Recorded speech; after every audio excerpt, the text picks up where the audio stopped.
Good evening. The television and radio stations of the United States and their affiliated stations are proud to provide facilities for a discussion of issues in the current political campaign by the two major candidates for the presidency. The candidates need no introduction. The Republican candidate, Vice President Richard M. Nixon, and the Democratic candidate, Senator John F. Kennedy. According to rules set by the candidates themselves, each man shall make an opening statement of approximately 8 minutes duration and a closing statement of approximately 3 minutes duration.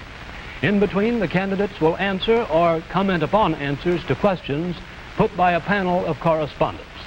In this, the first discussion in a series of 4 joint appearances, the subject matter has been agreed will be restricted to internal or domestic American matters. And now for the first opening statement by Senator John F. Kennedy.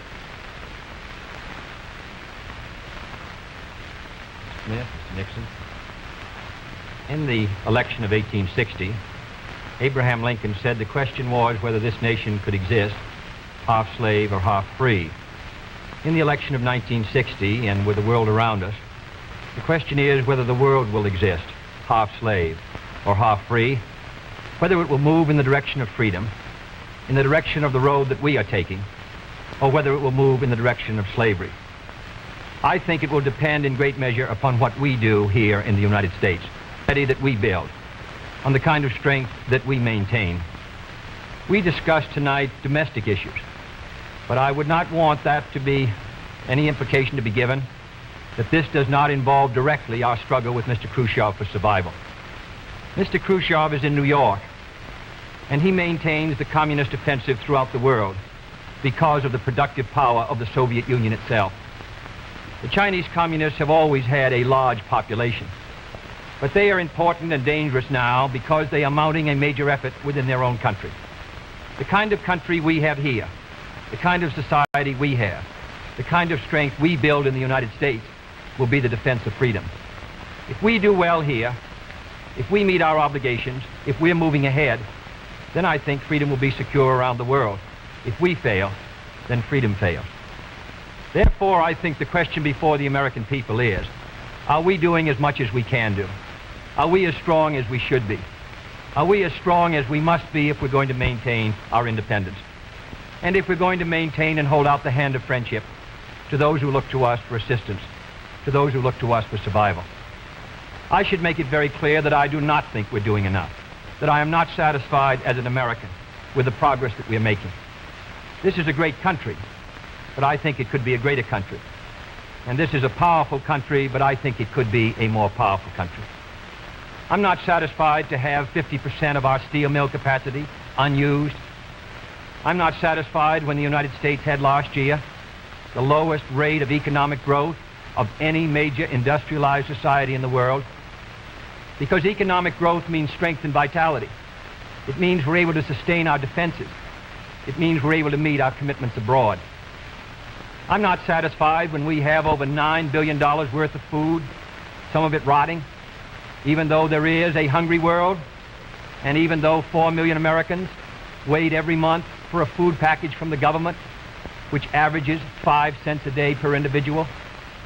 I saw cases in West Virginia, here in the United States, where children took home part of their school lunch in order to feed their families, because I don't think we're meeting our obligations towards these Americans. I'm not satisfied when the Soviet Union is turning out twice as many scientists and engineers as we are.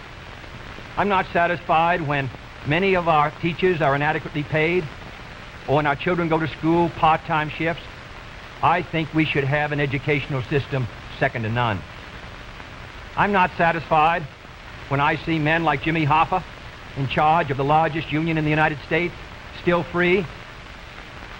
I'm not satisfied when we are failing to develop the natural resources of the United States to the fullest. Here in the United States, which developed the Tennessee Valley and which built the Grand Coulee and the other dams in the northwest United States, at the present rate of hydropower production, and that is the hallmark of an industrialized society, the Soviet Union by 1975 will be producing more power than we are. These are all the things, I think, in this country that can make our society strong or can mean that it stands still. I'm not satisfied until every American enjoys his full constitutional rights. If a Negro baby is born, and this is true also of Puerto Ricans and Mexicans in some of our cities, he has about 1/2 as much chance to get through high school as a white baby. He has 1/3 as much chance to get through college as a white student. He has about 1/3 as much chance to be a professional man, about 1/2 as much chance to own a house. He has about 4 times as much chance that he'll be out of work in his life as the white baby. I think we can do better. I don't want the talents of any American to go to waste. I know that there are those who say that we want to turn everything over to the government. I don't at all. I want the individuals to meet their responsibilities. And I want the states to meet their responsibilities. But I think there is also a national responsibility. The argument has been used against every piece of social legislation in the last 25 years. The people of the United States individually could not have developed the Tennessee Valley. Collectively, they could have. A cotton farmer in Georgia, or a peanut farmer, or a dairy farmer in Wisconsin or Minnesota, he cannot protect himself against the forces of supply and demand in the marketplace, but working together in effective governmental programs, he can do so. 17 million Americans who live over 65 on an average Social Security check of about $78 a month. They're not able to sustain themselves individually, but they can sustain themselves through the Social Security system. I don't believe in big government, but I believe in effective governmental action. And I think that's the only way that the United States is going to maintain its freedom. It's the only way that we're going to move ahead. I think we can do a better job. I think we're going to have to do a better job if we are going to meet the responsibilities which time and events have placed upon us. We cannot turn the job over to anyone else. If the United States fails, then the whole cause of freedom fails. And I think it depends in great measure on what we do here in this country. The reason Franklin Roosevelt was a good neighbor in Latin America was because he was a good neighbor in the United States. Because they felt that the American society was moving again. I want us to recapture that image. I want people in Latin America and Africa and Asia to start to look to America, to see how we're doing things, to wonder what the President of the United States is doing, and not to look at Khrushchev or look at the Chinese communists. That is the obligation upon our generation. In 1933, Franklin Roosevelt said in his inaugural that this generation of Americans has a rendezvous with destiny. I think our generation of Americans has the same rendezvous. The question now is, can freedom be maintained under the most severe attack it has ever known? I think it can be. And I think in the final analysis, it depends upon what we do here. I think it's time America started moving again. And now the opening statement by Vice President Richard M. Nixon. Smith, Senator Kennedy. The things that Senator Kennedy has said, many of us can agree with. There is no question but that we cannot discuss our internal affairs in the United States without recognizing that they have a tremendous bearing on our international position. There is no question but that this nation cannot stand still because we are in a deadly competition, a competition not only with the men in the Kremlin, but the men in Peking. We're ahead in this competition, as Senator Kennedy, I think, has implied.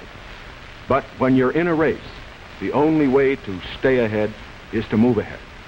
And I subscribe completely to the spirit that Senator Kennedy has expressed tonight, the spirit that the United States should move ahead. Where then do we disagree? I think we disagree on the implication of his remarks tonight and on the statements that he has made on many occasions during his campaign to the effect that the United States has been standing still. We heard tonight, for example, the statement made that our growth in national product last year was the lowest of any industrial nation in the world. Now, last year, of course, was 1958. That happened to be a recession year. But when we look at the growth of GNP this year, a year of recovery, we find that it's 6 9/10% and one of the highest in the world today. More about that later. Looking then to this problem of how the United States should move ahead and where the United States is moving, I think it is well that we take the advice of a very famous campaigner, Let's look at the record. Is the United States standing still?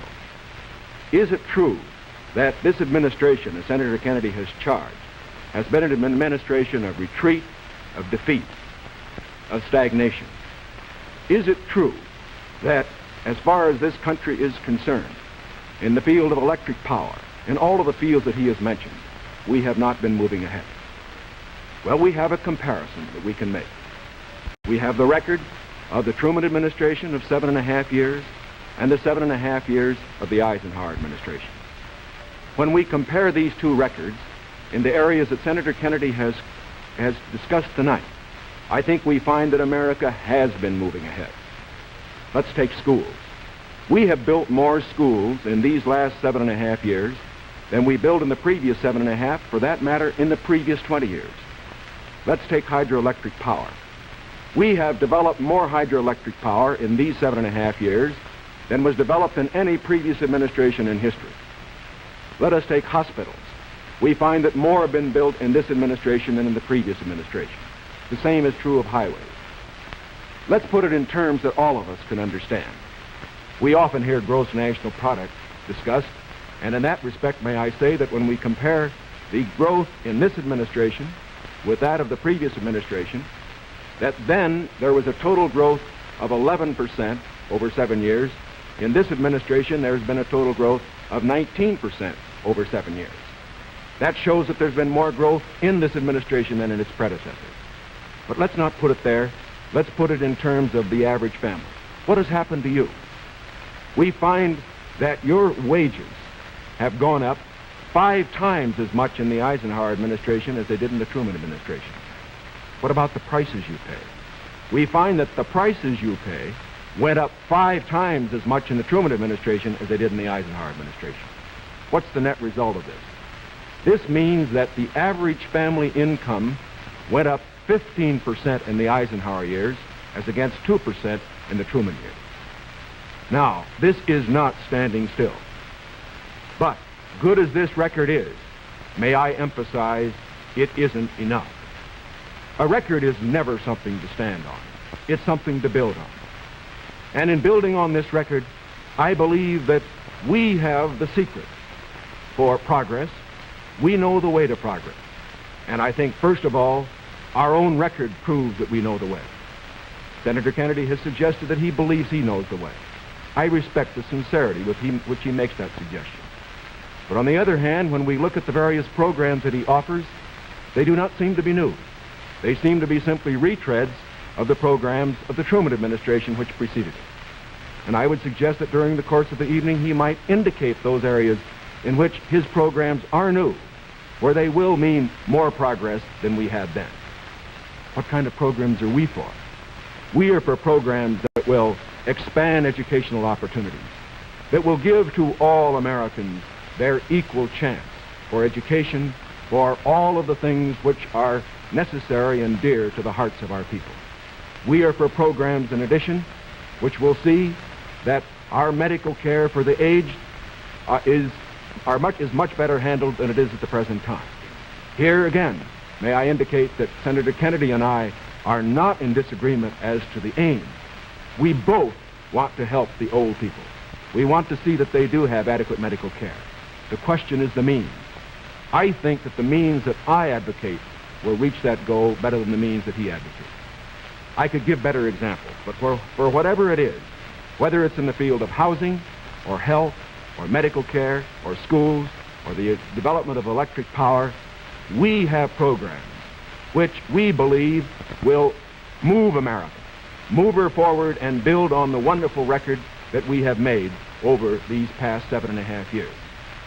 Now, when we look at these programs, might I suggest that in evaluating them, we often have a tendency to say that the test of a program is how much you're spending. I will concede that in all the areas to which I have referred, Senator Kennedy would have the federal government spend more than I would have it spend. I costed out the cost of the Democratic platform. It runs a minimum of $13.2 billion a year more than we are presently spending to a maximum of $18 billion a year more than we're presently spending. Now, the Republican platform will cost more, too. It will cost a minimum of $4 billion a year more, a maximum of $4 9/10 billion a year more than we're presently spending. Now, does this mean that his program is better than ours? Not at all. Because it isn't a question of how much the federal government spends. It isn't a question of which government does the most. It's a question of which administration does the right thing. And in our case, I do believe that our programs will stimulate the creative energies of 180 million free Americans. I believe the programs that Senator Kennedy advocates will have a tendency to stifle those creative energies. I believe, in other words, that his programs would lead to the stagnation of the motive power that we need in this country to get progress. The final point that I would like to make is this. Senator Kennedy has suggested in his speeches that we lack compassion for the poor, for the old, and for others that are unfortunate. Let us understand throughout this campaign that his motives and mine are sincere. I know what it means to be poor. I know what it means to see people who are unemployed. I know Senator Kennedy feels as deeply about these problems as I do. But our disagreement is not about the goals for America, but only about the means to reach those goals. Thank you, Mr. Nixon. That completes the opening statements, and now the candidates will answer questions or comment upon one another's answers to questions put by correspondents of the networks. The correspondents. I'm Sandra Van Oker, NBC News. I'm Charles Warren, Mutual News. I'm Stuart Novin, CBS News. Bob Fleming, ABC News. The first question to Senator Kennedy from Mr. Fleming. Senator, the Vice President in his campaign has said that you are naive and at times immature. He has raised the question of leadership. On this issue, why do you think people should vote for you rather than the Vice President? Well, the Vice President and I came to the Congress together. 1946, we both served in the Labor Committee. I've been there now for 14 years, the same period of time that he has. So that our experience in government is comparable. Secondly, I think the question is, what are the programs that we advocate? What is the party record that we lead? I come out of the Democratic Party, which in this century has produced Woodrow Wilson and Franklin Roosevelt and Harry Truman, and which supported and sustained these programs which I've discussed tonight. Mr. Nixon comes out of the Republican Party. He was nominated by it. And it is a fact that through most of these last 25 years, the Republican leadership has opposed federal aid for education, medical care for the aged, development of the Tennessee Valley, development of our natural resources. I think Mr. Nixon is an effective leader of his party. I hope he would grant me the same. The question before us is, which point of view and which party do we want to lead the United States? Mr. Nixon, would you like to comment on that statement? I have no comment. The next question, Mr. Novin. Mr. Vice President, your campaign stresses the value of your 8-year experience, and the question arises as to whether that experience was as an observer or as a participant or as an initiator of policy making. Would you tell us, please, specifically what major proposals you have made in the last 8 years that have been adopted by the administration? It would be rather difficult to cover them in 2.5 minutes. I would suggest that these proposals could be mentioned. First, after each of my foreign trips, I have made recommendations that have been adopted. For example, after my first trip abroad, I strongly recommended that we increase our exchange programs, particularly as they related to exchange of persons, of leaders in the labor field and in the information field. After my trip to South America, I made recommendations that a separate inter-American lending agency be set up, which the South American nations would like much better than to participate in the lending agencies which treated all the countries of the world the same. I have made other recommendations after each of the other trips. For example, after my trip abroad to Hungary, I made some recommendations with regard to the Hungarian refugee situation, which were adopted not only by the President, but some of them were enacted into law by the Congress. Within the administration, as a chairman of the President's Committee on Price Stability and Economic Growth, I have had the opportunity to make recommendations which have been adopted within the administration and which I think have been reasonably effective. I know Senator Kennedy suggested in a speech at Cleveland yesterday that that committee had not been particularly effective. I would only suggest that while we do not take the credit for it, I would not presume to, that since that committee has been formed, the price line has been held very well within the United States. Well, I would say in the latter that and that's what I found somewhat unsatisfactory about the figures, Mr. Nixon, that you used in your previous speech. When you talked about the Truman administration, Mr. Truman came to office in 1944 and at the end of the war, and difficulties that were facing the United States during that period of transition, 1946, when price controls were lifted. So it's rather difficult to use an overall figure of taking those 7.5 years and comparing them to the last 8 years. I'd prefer to take the overall percentage record of the last 20 years of the Democrats and the 8 years of the Republicans to show an overall period of growth. In regard to price stability, I'm not aware that that committee did produce recommendations that ever were certainly before the Congress from the point of view of legislation in regard to controlling prices. In regard to the exchange of students, of labor unions, I am chairman of the subcommittee on Africa, and I think that one of the most unfortunate phases of our policy towards that country was the very minute number of exchanges that we had. I think it's true of Latin America also. We did come forward with a program of students for the Congo of over 300, which was more than the federal government had for all of Africa the previous year. So that I don't think that we have moved, at least in those two areas, with sufficient vigor. The next question to Senator Kennedy from Mr. Warren. Senator Kennedy, during your brief speech a few minutes ago, you mentioned farm surpluses. I'd like to ask this. It's a fact, I think, that presidential candidates traditionally make promises to farmers. Lots of people, I think, don't understand why the government pays farmers for not producing certain crops, or paying farmers if they overproduce, for that matter. Let me ask, sir, why can't the farmer operate like the businessman who operates a factory? If an auto company overproduces a certain model car, Uncle Sam doesn't step in and buy up the surplus. Why this constant courting of the farmer? Well, because I think that if the federal government moved out of the program and withdrew its support, then I think you would have complete economic chaos. The farmer plants in the spring and harvests in the fall. There are hundreds of thousands of them. They're not able to control their market very well. They bring their crops in or their livestock in, many of them about the same time. They have only a few purchasers that buy their milk or their hogs, few large companies in many cases, and therefore the farmer is not in a position to bargain very effectively in the marketplace. I think the experience of the 20s has shown what a free market could do to agriculture. And if the agricultural economy collapses, then the economy of the rest of the United States sooner or later will collapse. The farmers are the #1 market for the automobile industry of the United States. The automobile industry is the #1 market for steel. So if the farmer's economy continues to decline as sharply as it has in recent years, then I think you would have a recession in the rest of the country. So I think the case for the government intervention is a good one. Secondly, my objection to present farm policy is that there are no effective controls to bring supply and demand into better balance. The dropping of the support price in order to limit production does not work. And we now have the highest surpluses, $9 billion worth. We've had a higher tax load from the Treasury for the farmer in the last few years with the lowest farm income in many years. I think that this farm policy has failed.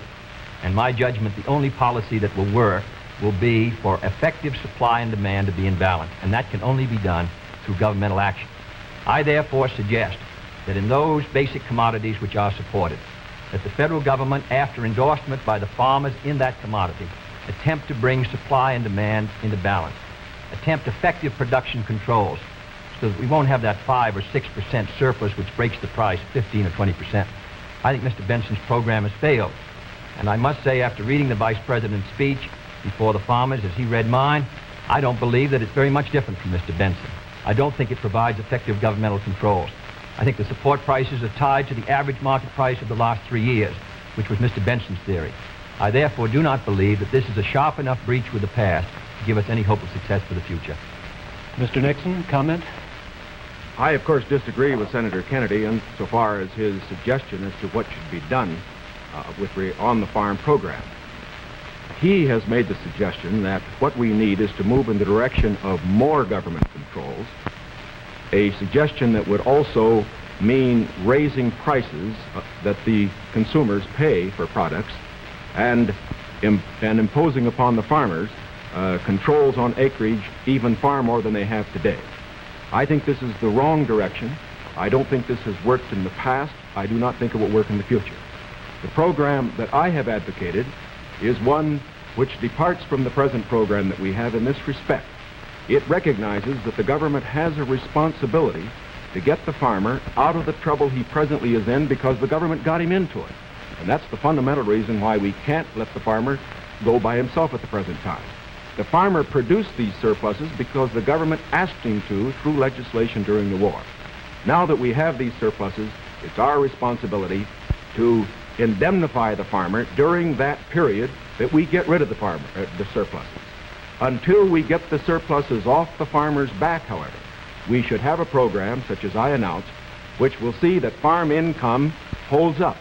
But I would propose holding that income up, not through a type of program that Senator Kennedy has suggested that would raise prices, but one that would indemnify the farmer, pay the farmer in kind from the products which are in surplus. The next question to Vice President Nixon from Mr. Van Oker. Mr. Vice President, since the question of executive leadership is a very important campaign issue, I'd like to follow Mr. Novan's question. Now, Republican campaign slogans, you see them on signs around the country, as we did last week, say, it's experience that counts. That's over a picture of yourself, sir, implying that you've had more governmental executive decision-making experience than your opponent. Now, in his news conference on August 24th, President Eisenhower was asked to give one example of a major idea of yours that he adopted. His reply was, and I'm quoting, "If you give me a week, I might think of one. I don't remember." Now, that was a month ago, sir, and the President hasn't brought it up since. And I'm wondering, sir, if you can clarify which version is correct, the one put out by Republican campaign leaders or the one put out by President Eisenhower? Well, I would suggest, Mr. Van Oker, that if you know the President, that was probably a facetious remark. I would also suggest that insofar as his statement is concerned, that I think it would be improper for the President of the United States to disclose the instances in which members of his official family had made recommendations, as I have made them through the years, to him which he has accepted or rejected. The President has always maintained, and very properly so, that he is entitled to get what advice he wants from his cabinet and from his other advisors without disclosing that to anybody, including, as a matter of fact, to Congress. Now, I can only say this. Through the years, I have sat in the National Security Council. I have been in the cabinet. I have met with the legislative leaders. I have met with the President when he made the great decisions with regard to Lebanon, Quemoy Matsu, other matters. The President has asked for my advice. I have given it. Sometimes my advice has been taken. Sometimes it is not. I do not say that I have made the decisions, and I would say that no president should ever allow anybody else to make the major decisions. The President only makes the decisions. All that his advisors do is to give counsel when he asks for it. As far as what experience counts and whether that is experience that counts, that isn't for me to say. I can only say that my experience is there for the people to consider. Senator Kennedy's is there for the people to consider. As he pointed out, we came to the Congress in the same year. His experience has been different from mine. Mine has been in the executive branch. His has been in the legislative branch. I would say that the people now have the opportunity to evaluate his as against mine, and I think both he and I are going to abide by whatever the people decide. Senator Kennedy? Well, I'll just say that the question is of experience, and the question also is what our judgment is of the future, and what our goals are for the United States, and what ability we have to implement those goals. Abraham Lincoln came to the presidency in 1860 after a rather little-known session in the House of Representatives, and after being defeated for the Senate in 58, and was a distinguished president. There is no certain road to the presidency. There are no guarantees that if you take one road or another that you will be a successful president. I have been in the Congress for 14 years. I have voted in the last 8 years. And the Vice President was presiding over the Senate and meeting his other responsibilities. I have met decisions over 800 times on matters which affect not only the domestic security of the United States, but as a member of the Senate Foreign Relations Committee. The question really is, which candidate and which party can meet the problems that the United States is going to face in the 60s? The next question to Senator Kennedy from Mr. Novins. Senator Kennedy, in connection with these problems of the future that you speak of and the program that you enunciated earlier in your direct talk, you call for expanding some of the welfare programs for schools, for teacher salaries, medical care, and so forth, but you also call for reducing the federal debt. And I'm wondering how you, if you're president in January, would go about paying the bill for all this? Does this mean that I did not advocate reducing the federal debt because I don't believe that you're going to be able to reduce the federal debt very much in 1961, 2, or 3. I think you have heavy obligations which affect our security, which we're going to have to meet. And therefore, I've never suggested we should be able to retire the debt substantially or even at all in 1961 or 2. Senator, I believe in one of your speeches you never. suggested that reducing the interest rate would help toward... No, not reducing the interest. Reducing the interest rate, in my judgment, the hard money, tight money policy, fiscal policy of this administration has contributed to the slowdown in our economy, which helped bring the recession of 54, which made the recession of 58 rather intense, and which has slowed somewhat our economic activity in 1960. What I have talked about, however, the kind of programs that I talk about, in my judgment, are fiscally sound. Medical care for the aged, I would put under Social Security. The Vice President and I disagree on this. The program, the Javits-Nixon or the Nixon-Javits program, would have cost, if fully used, $600 million by the government per year and $600 million by the state. The program which I advocated, which failed by 5 votes in the United States Senate, would have put medical care for the aged in Social Security and would have been paid for through the Social Security system and the Social Security tax. Secondly, I support federal aid to education and federal aid for teachers' salaries. I think that's a good investment. I think we're going to have to do it. And I think to heap the burden further on the property tax, which is already strained in many of our communities, will ensure, in my opinion, that many of our children will not be adequately educated and many of our teachers not adequately compensated. There is no greater return to an economy or to a society than an educational system second to none. On the question of the development of natural resources, I would pay as you go, in the sense that they would be balanced and the power revenues would bring back sufficient money to finance the projects, in the same way as the Tennessee Valley. I believe in the balanced budget, and the only conditions under which I would unbalance the budget would be if there was a grave national emergency or a serious recession. Otherwise, with a steady rate of economic growth, and Mr. Nixon and Mr. Rockefeller in their meetings said a 5% economic growth would bring by 1962 $10 billion extra in tax revenues. Whatever is brought in, I think that we can finance essential programs within a balanced budget if business remains orderly. Yes, I think what Mr. Noble was referring to was not one of Senator Kennedy's speeches, but the Democratic platform, which did mention cutting the national debt. I think, too, that it should be pointed out that, of course, it is not possible, particularly under the proposals that Senator Kennedy has advocated, either to cut the national debt or to reduce taxes. As a matter of fact, it will be necessary to raise taxes. As Senator Kennedy points out, that as far as his one proposal is concerned, the one for medical care for the aged, that would be financed out of Social Security. That, however, is raising taxes for those who pay Social Security. He points out that he would make pay-as-you-go be the basis for our natural resources development. For our natural resources development, which I also support incidentally, however, whenever you appropriate money for one of these projects, you have to pay now and appropriate the money, and while they eventually do pay out, it doesn't mean that the government doesn't have to put out the money this year. And so I would say that in all of these proposals that Senator Kennedy has made, they will result in one of two things. Either he has to raise taxes or he has to unbalance the budget. If he unbalances the budget, that means you have inflation, and that will be, of course, a very cruel blow to the very people, the older people that we've been talking about. As far as aid for school construction is concerned, I favor that, as Senator Kennedy did in January of this year, when he said he favored that rather than aid to teacher salaries. I favor that because I believe that's the best way to aid our schools without running any risk whatever of the federal government telling our teachers what to teach. The next question to Vice President Nixon from Mr. Warren. Mr. Vice President, you mentioned schools. It was just yesterday, I think you asked for a crash program to raise education standards. And this evening you talked about advances in education. Mr. Vice President, you said it was back in 1957 that salaries paid to school teachers were nothing short of a national disgrace. Higher salaries for teachers, you added, were important, and if the situation wasn't corrected, it would lead to a national disaster. And yet you refused to vote in the Senate in order to break a tie vote when that single vote, if it had been yes, would have granted salary increases to teachers. I wonder if you could explain that, sir. I'm awfully glad you got that question, because as you know, I got into it at the last of my other question, wasn't able to complete the argument.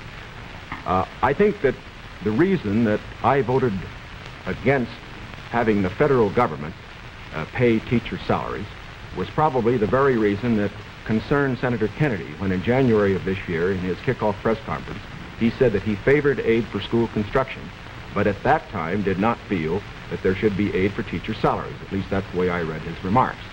Now, why should there be any question about the federal government aiding teacher salaries? Why did Senator Kennedy take that position then? Why do I take it now? We both took it then, and I take it now for this reason. We want higher teacher salaries. We need higher teacher salaries. But we also want our education to be free of federal control. When the federal government gets the power to pay teachers, inevitably, in my opinion, it will acquire the power to set standards and to tell the teachers what to teach. I think this would be bad for the country. I think it would be bad for the teaching profession. There is another point that should be made. I favor higher salaries for teachers. But as Senator Kennedy said in January of this year in the same press conference, the way that you get higher salaries for teachers is to support school construction, which means that all the local school districts in the various states then have money which is freed to raise the standards for teacher salaries. I should also point out this. Once you put the responsibility on the federal government for paying a portion of teacher salaries, your local communities and your states are not going to meet the responsibility as much as they should. I believe, in other words, that we have seen the local communities in the states assuming more of that responsibility. Teacher salaries, very fortunately, have gone up 50% in the last 8 years, as against only a 34% rise for other salaries. This is not enough. It should be more. But I do not believe that the way to get more salaries for teachers is to have the federal government get in with a massive program. My objection here is not the cost in dollars. My objection here is the potential cost in controls and eventual freedom for the American people by giving the federal government power over education, and that is the greatest power a government can have. Senator Kennedy's comment? When the Vice President quotes me in January 60, I do not believe the federal government should pay directly teacher salaries, but that was not the issue before the Senate in February. The issue before the Senate was that the money would be given to the state. The state then could determine whether the money would be spent for school construction or teacher salary. On that question, the Vice President and I disagreed.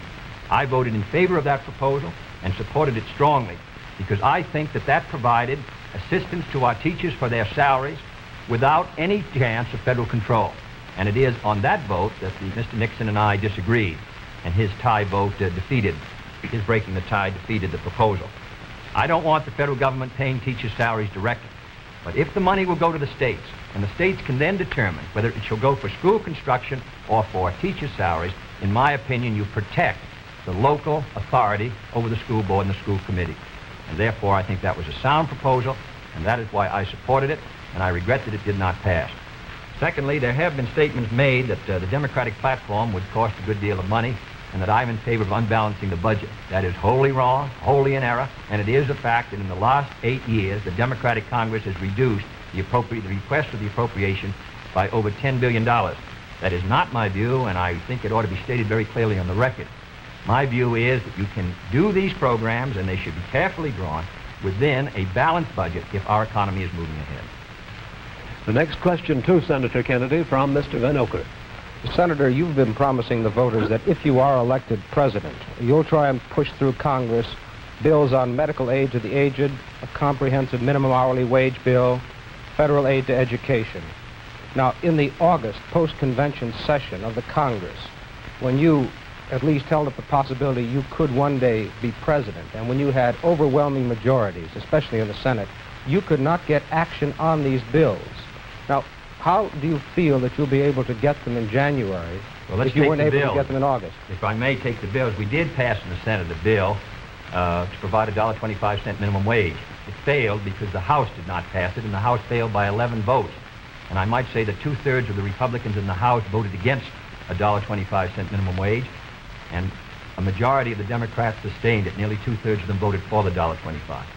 We were threatened by a veto if we passed $1.25. It's extremely difficult, with the great power that the president does, to pass any bill when the president is opposed. All the president needs to sustain his veto of any bill is 1/3 +1 in either the House or the Senate. Secondly, we passed a federal aid to education bill in the Senate. It failed to come to the floor of the House of Representatives. It was killed in the Rules Committee. And it is a fact in the August session that the 4 members of the Rules Committee who were Republicans, joining with 2 Democrats, voted against sending the aid to education bill to the floor of the House. 4 Democrats voted for it. Every Republican on the Rules Committee voted against sending that bill to be considered by the members of the House of Representatives. Thirdly, on medical care for the aged. This is the same fight that's been going on for 25 years in Social Security. We wanted to tie it to Social Security. We offered an amendment to do so. 44 Democrats voted for it. 1 Republican voted for it. And we were informed at the time it came to a vote that if it was adopted, the President of the United States would veto it. In my judgment, a vigorous Democratic president, supported by a Democratic majority in the House and Senate, can win the support for these programs. But if you send a Republican president and a Democratic majority, and the threat of a veto hangs over the Congress, in my judgment, you will continue what happened in the August session, which is a clash of parties and inaction. Mr. Nixon, comment? Well, obviously, my views are a little different. First of all, I don't see how it's possible for a 1/3 of a body, such as the Republicans have in the House and the Senate, to stop 2/3 if the 2/3 are adequately led. I would say, too, that when Senator Kennedy refers to the action of the House Rules Committee, there are 8 Democrats on that committee and 4 Republicans. It would seem to me, again, that it is very difficult to blame the 4 Republicans for the 8 Democrats not getting something through that particular committee. I would say further that to blame the President and his veto power for the inability of the Senator and his colleague to get action in this special session misses the mark. When the President exercises his veto power, he has to have the people behind him, not just a third of the Congress. Because let's consider it. If the majority of the members of the Congress felt that these particular proposals were good issues, majority of those who were Democrats, why didn't they pass them and send to the President and get a veto and have an issue? The reason why these particular bills in these various fields that have been mentioned were not passed was not because the President was against them. It was because the people were against them. It was because they were too extreme. And I am convinced that the alternate proposals that I have, that the Republicans have in the field of health, in the field of education, in the field of welfare, because they are not extreme, because they will accomplish the end without too great cost in dollars or in freedom, that they could get through the next Congress. The next question to Vice President Nixon from Mr. Fleming. Mr. Vice President, do I take it then you believe that you could work better with Democratic majorities in the House and Senate, and Senator Kennedy could work with Democratic majorities in the House and Senate? I would say this, that we, of course, expect to pick up some seats in both in the House and the Senate. We would hope to control the House, to get a majority in the House in this election. We cannot, of course, control the Senate. I would say that a president will be able to lead. A president will be able to get his program through to the effect that he has the support of the country, the support of the people. Sometimes we get the opinion that in getting programs through the House or the Senate, it's purely a question of legislative finagling and all that sort of thing. It isn't really that. Whenever a majority of the people are for a program, the House and the Senate responds to it. And whether this House and Senate in the next session is Democratic or Republican, if the country will have voted for the candidate for the presidency and for the proposals that he has made, I believe that you will find that the president, if it were a Republican, as it would be in my case, would be able to get his program through that Congress.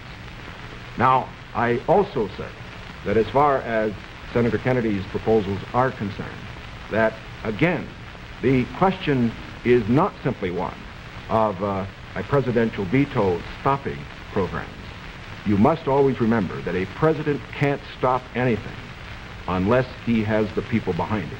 And the reason President Eisenhower's vetoes have been sustained, the reason the Congress does not send up bills to him which they think will be vetoed, is because the people and the Congress, a majority of them, know the country is behind the president.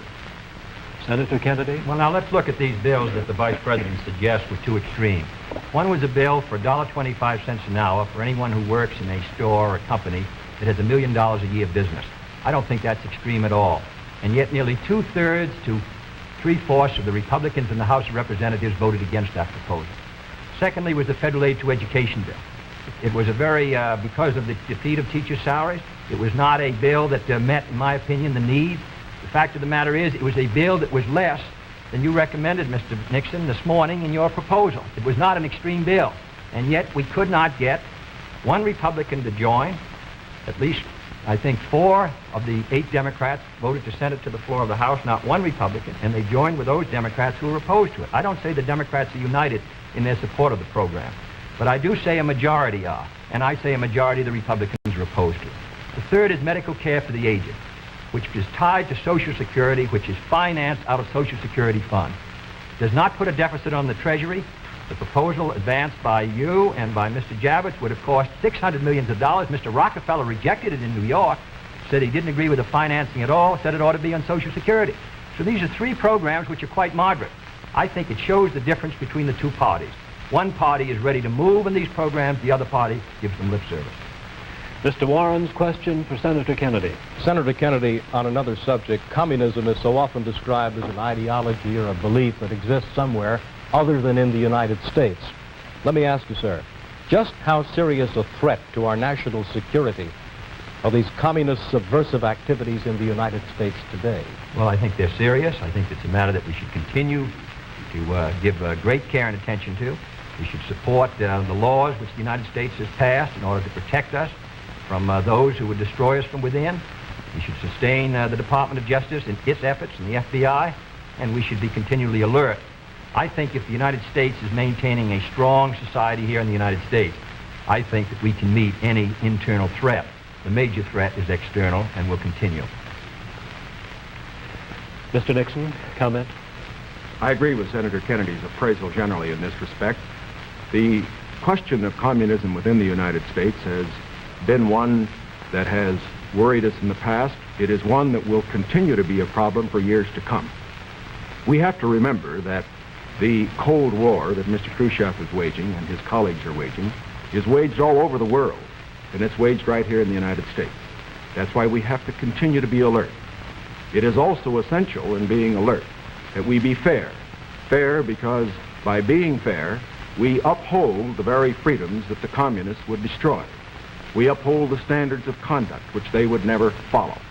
And in this connection, I think that we must look to the future, having in mind the fact that we fight communism at home, not only by our laws to deal with communists, the few who do become communists and the few who do become fellow travelers, but we also fight communism at home by moving against those various injustices which exist in our society, which the communists feed upon. And in that connection, I again would say that while Senator Kennedy says we are for the status quo, I do believe that he would agree that I am just as sincere in believing that my proposals for federal aid to education, my proposals for health care, are just as sincerely held as his. The question, again, is not one of goals. We're for those goals. It's one of means. Mr. Van Oker's question for Vice President Nixon. Mr. Vice President, in one of your earlier statements, you said, we've moved ahead, we've built more schools, we've built more hospitals. Now, sir, isn't it true that the building of more schools is a local matter for financing?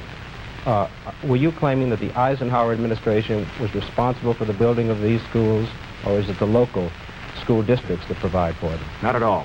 As a matter of fact, your question brings out a point that I'm very glad to make. Too often, in appraising whether we are moving ahead or not, we think only of what the federal government is doing. Now, that isn't the test of whether America moves.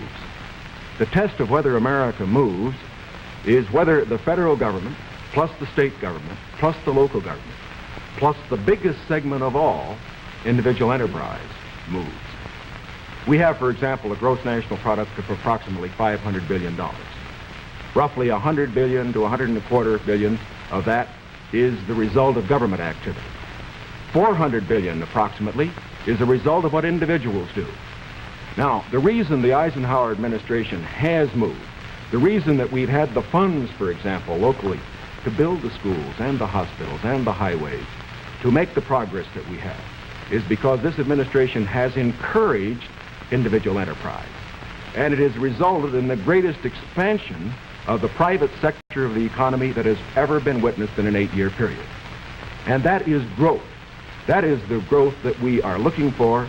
It is the growth that this administration has supported and that its policies have stimulated. Senator Kennedy? Well, I must say, I think the reason that the schools have been constructed is because the local school districts were willing to increase the property taxes to a tremendously high figure, in my opinion, almost to the point of diminishing returns in order to sustain these schools. Secondly, I think we have a rich country, and I think we have a powerful country.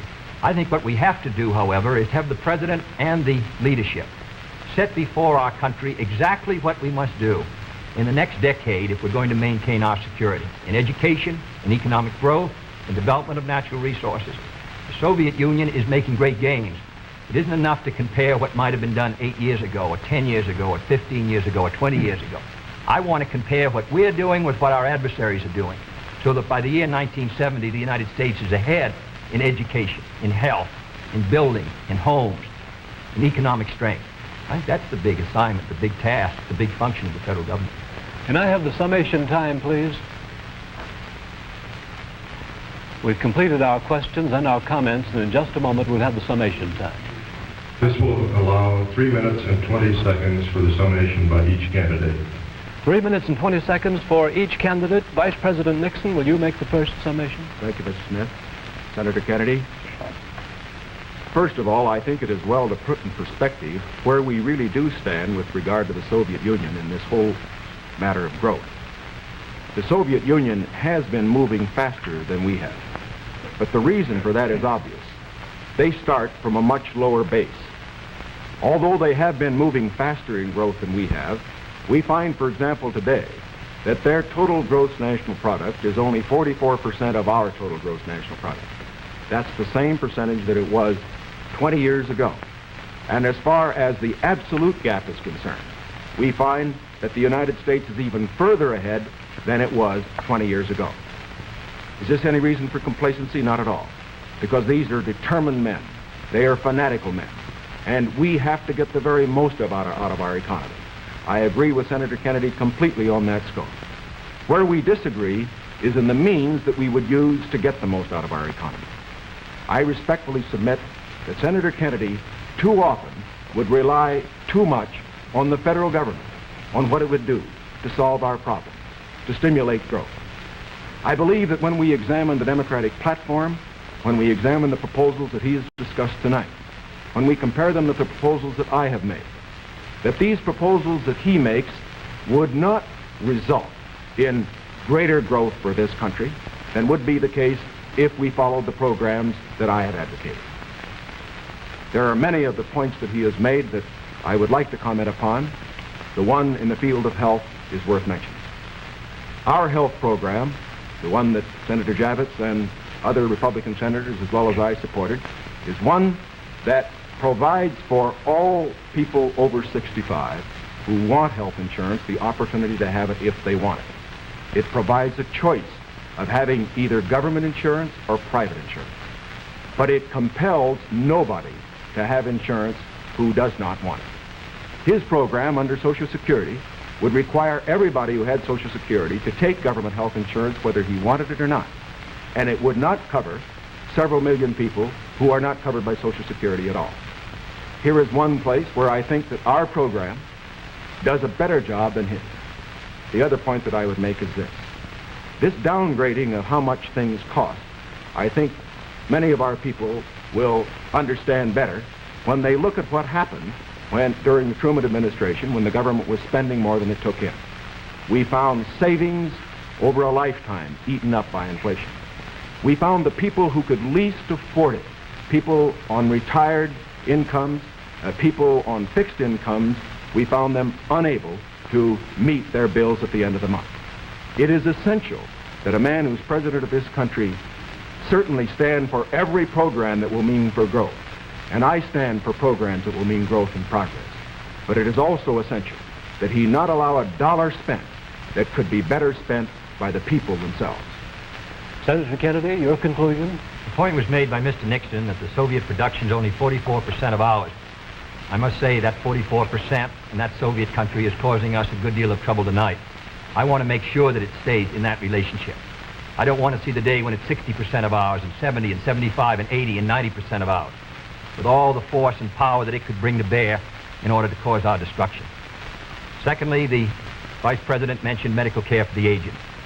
Our program was an amendment to the Kerr Bill. The Kerr Bill provided assistance to all those who were not on Social Security. I think it's a very clear contrast. In 1935, when the Social Security Act was written, 94 out of 95 Republicans voted against it. Mr. Landon ran in 1936 to repeal it. In August of 1960, when we tried to get it again, but this time for medical care, we received the support of one Republican in the Senate on this occasion. Thirdly, I think the question before the American people is, as they look at this country and as they look at the world around them, the goals are the same for all Americans. The means are at question. The means are at issue. If you feel that everything that is being done now is satisfactory, that the relative power and prestige and strength of the United States is increasing in relation to that of the communists, that we are gaining more security, that we are achieving everything as a nation that we should achieve, that we're achieving a better life for our citizens and greater strength, then I agree. I think you should vote for Mr. Nixon. But if you feel that we have to move again in the 60s, that the function of the president is to set before the people the unfinished business of our society, as Franklin Roosevelt did in the 30s, the agenda for our people, what we must do as a society to meet our needs in this country and protect our security and help the cause of freedom. As I said at the beginning, the question before us all, that faces all Republicans and all Democrats, is, can freedom in the next generation conquer, or are the communists going to be successful? That's the great issue. And if we meet our responsibilities, I think freedom will conquer. If we fail to move ahead, if we fail to develop sufficient military and economic and social strength here in this country, then I think that the tide could begin to run against us. And I don't want historians 10 years from now to say, these were the years when the tide ran out for the United States. I want them to say, these were the years when the tide came in. These were the years when the United States started to move again. That's the question before the American people, and only you can decide what you want this country to be, what you want to do with the future. I think we're ready to move, and it is to that great task, if we're successful, that we will address ourselves. Thank you very much, gentlemen. This hour has gone by all too quickly. Thank you very much for permitting us to present the next President of the United States on this unique program. I've been asked by the candidates to thank the American networks and the affiliated stations for providing time and facilities for this joint appearance. Other debates in this series will be announced later and will be on different subjects. This is Howard K. Smith. Good night from Chicago.